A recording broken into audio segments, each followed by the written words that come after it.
আমার টেলিভিশন চ্যানেলে লাইভ যে প্রোগ্রাম, এই লাইভের প্রথম উপস্থাপক বা প্রথম আমার সাথে মানে লাইভ আমরা করেছিলাম তো জুয়েল ভাইয়ের মানে সাথে, এটা আমার প্রথম অভিজ্ঞতা এবং সেই থেকে তার সাথে যে একটা সুসম্পর্ক এবং সবথেকে বড় কথা হলো যে আমাদের জগতের জন্য অনেক গুণী একজন মানুষ ছিলেন।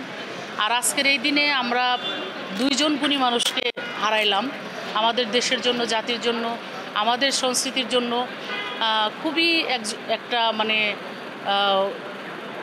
মানে কি বলবো, যে ক্ষতি হয়ে গেল, যেটা আসলে অপূরণীয় ক্ষতি আমি মনে করি।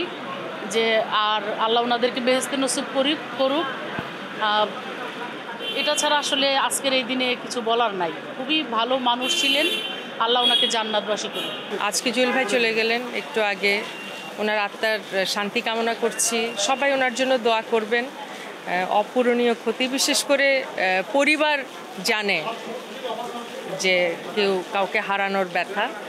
আর শিল্পী হিসাবে এবং মানুষ হিসাবে জুয়েল ভাই অনেক চমৎকার ছিলেন। ওনার জন্য সবাই দোয়া করবেন, আমরাও অনেক দোয়া করছি।